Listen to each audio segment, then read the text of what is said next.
Hey, I am so excited to do this today. I want to do a rune reading, but this time with my little baby Craft of Shadows rune cards instead of just picking my normal runes. Oh my god, and I love the fact that this is the bottom of the deck.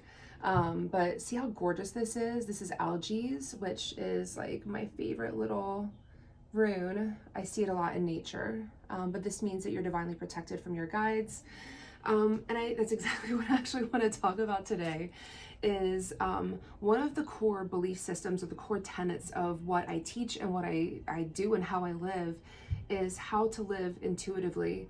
And I was talking to a friend this morning just who is, in the process of being, becoming a light worker, but she already is. And she's one of the people, the very few people who I trust to work on my energy. And she was talking about where she's at in her consciousness and in her level of self-trust and elevation, like elevating of intuition. And there's always this, I was explaining earlier, like there's always this level of like before you step into full on acceptance of what your goal is and what, your reason for being here is intuitively. And that is releasing doubt, releasing any kind of like core former belief systems that no longer work for you, and then also deconditioning. And it is basically, dismantling everything that you were taught that doesn't align with your current belief system of living more intuitively. And so, for example, one of the biggest things that I had to let go of is the lack of self-trust. I was raised in the Catholic system, and it was like Catholic school and Catholic church. Mind you, I'm not like, I guess I am kind of dragging the Catholic religion, but for me, being taught that my power goes to a male deity and that, that only tapping into source or access to God goes through a male priest. None of those things ever made sense to me. And so, across the board, it doesn't make sense that I am born without good in me, or I am born without any kind of core knowledge of where I've been, right? And that's kind of like where I've evolved to where I'm at now. I didn't start there. And when I read some of the things that I wrote when I was a kid, or even into my teen years, I was like, holy shit. They do a pretty good job of brainwashing. But that said, the first thing that I had to learn how to do in deconditioning myself is realize that I don't need to go outside of myself to know that my knowledge is within and it is innate, and that there is everything I need to know is within me. I don't have to read anything to access information or tap into it. It's all within. And so the first thing that I wanted to talk about is self-trust. And that is what I want to read about today is, if you are looking to step into a more intuitive life, and that means, not looking without, it's actually having the trust to know that you have everything here, here, and here. That takes the first thing is like, deconditioning yourself so that you can pull a card and trust whatever it means, or listen and tap into a loved one who's on the other side and trust that that voice is coming through that is theirs. Trying to speak to a spirit guide and trusting that whatever they said is what they said and not what, you're thinking in your mind. It's about pulling those two pieces apart, and that all takes self-trust. I speak to a lot of people who are, I would say like much younger, like they're in their like late teens, early 20s, who pick up a tarot deck and then they're afraid to touch it because they're like, I don't know what I'm doing. And that fear will allow that deck to collect dust for a year or two instead of, tapping in, opening up the deck, learning one card at a time. It's like a lot of that fear pops in and it prevents you from,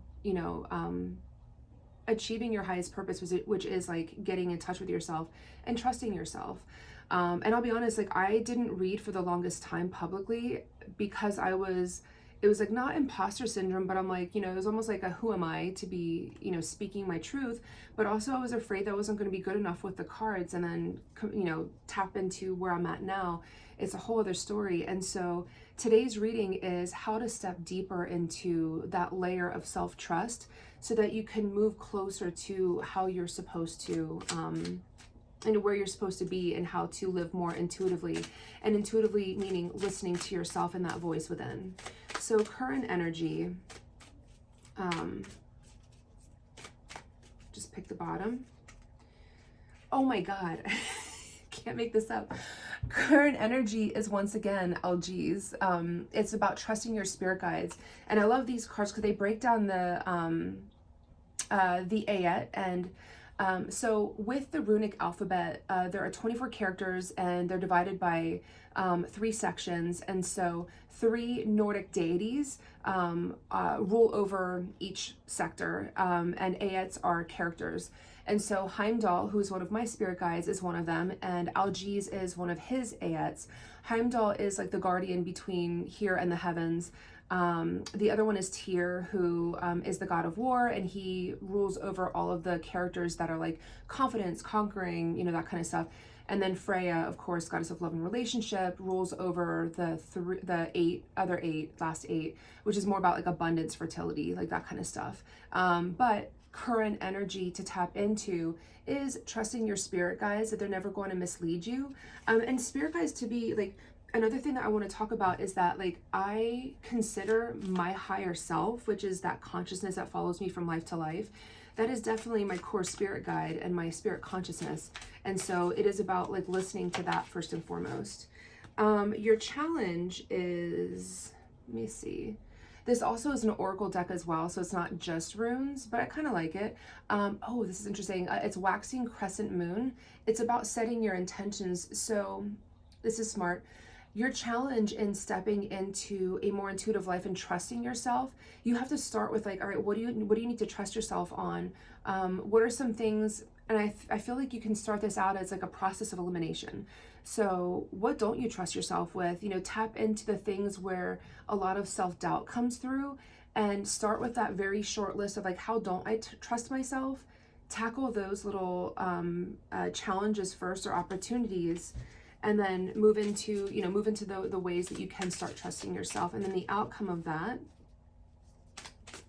I'll have to pull out the moon oracles, even though it was like, you know, it was meant to be, but I like kind of working specifically with the rune energies. What's the outcome? Just pull from the bottom, or throw it. Interesting. Well, I'm going to try to pull a rune, but the outcome is full moon, which is celebration. Once you start learning how to trust yourself, I'll be honest with you, I'm going to pull a rune on this too. Actually, let me pull the moon cards out.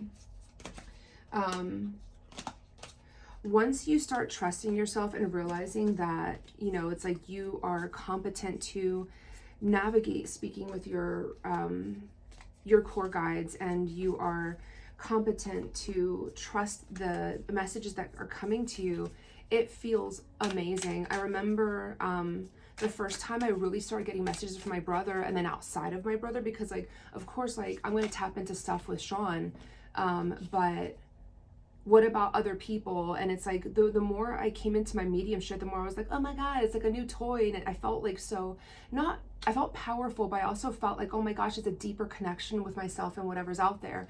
And that was so exciting for me. So the last rune is Kinaz, which I really love, or Kanu, which is what I call it. And it is about creativity and knowledge. But to me, and whose Ayat is this? This is Freya's Ayat. Kanu is almost like lighting a torch. It's an opportunity. It's like the moment that you start trusting yourself, you're unstoppable. And that is the one thing that I want to leave this reading at and end at, is that the moment that you start trusting yourself and start clearing the path for like higher intuition, and we all have different versions of intuition, but the more you start doing that, you become unstoppable. And I will say this from personal experience, you become unfuckable with at a certain point. When you really start trusting yourself, there's nothing that really nobody else could say that would detract from this inner barometer, that once it is polished off and shining and like really bringing in the message, you no longer are affected by all of those outside distractions that tap you out of your intuition and force you into a space where you no longer trust yourself. It's like the more that you start leaning into that, I would say the more unfuckable with you become, and the more unstoppable you become, and the more intuitively that you live your life, the more in alignment you are. So take that, run with it. I hope that everyone steps into these energies, and have a great weekend.